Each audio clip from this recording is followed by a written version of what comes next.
make ready. My dear friends, the whole Christian world is making ready, but is it actually making ready for Christ? There are several levels of preparation: the remote, the proximate, the immediate. Grace is effective in proportion to the availability of the soul. Our Lady came well prepared when the angel Gabriel appeared out of nowhere. Her whole life was in receptive mode. Should an angel come to you today, would you be available, or would you be more interested in the smartphone or in the present to be bought before Christmas? This morning, my friends, I was reflecting on how thin the frontier is between heaven and earth, in specifically our Catholic life. I have the advantage over you insofar as I live with Jesus all the time, and therefore the house has its own central heating system. When I go into the oratory, there's a huge presence there. And so a certain stillness reigns from the hearth and the heart of the house. But those angels, they're really there. And sometimes one almost hears whispers. You took a while to get back.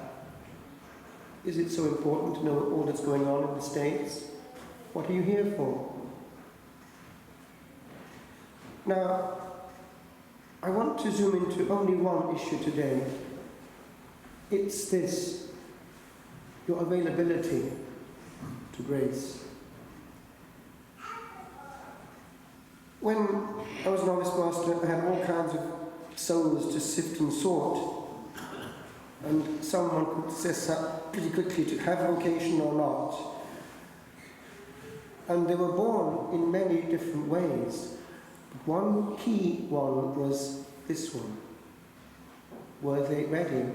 Were they there when the Lord called? By the way, this applies also to anyone out here who's in any way seeking the Lord's will, because He's interested in revealing it. It could apply to a girl who might, in the course of the coming year, meet a young man, or even actually be asked in marriage by someone suitable or unsuitable. It's the same but different. The angel on bended knee, and when the I will is given, things change. Immortal souls come into being for all eternity. Or an awful future starts that will mess up the whole of that person's life if it's not the right choice, picked up in prayer and availability to Him. One young man I had came out of nowhere. He, one day, was working, I think, on a building site, and a terrible accident took place. Something enormous dropped on his head, and he woke up in hospital and stayed there for a good while. And he thought to himself, is the Lord dropping a hint? Mi farò prete, I'll become a priest. More useful than building houses. He was ordained in a very Catholic area of Italy. Some time later, he happened to be going around the lovely, beautiful area where our monastery was, in Tuscany. He came in He came through the ancient door. He heard something in his heart, and his whole being became, as it were, alight. Questa è mia casa. This is my home. And he applied, but he was a priest and in harness, so we had to go through the bishop. Eventually he was released, but this letter came after him. Don't let him have contact with his parish. Let him really make a serious monastic journey. And so we kept him quietly in prayer, and grace did all the rest. And he's still there, and he's now sub-prior.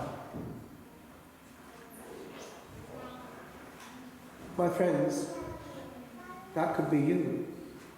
I am sure that in this fairly consistent assembly with many young people, the angel Gabriel on bended knee is also saying, will you?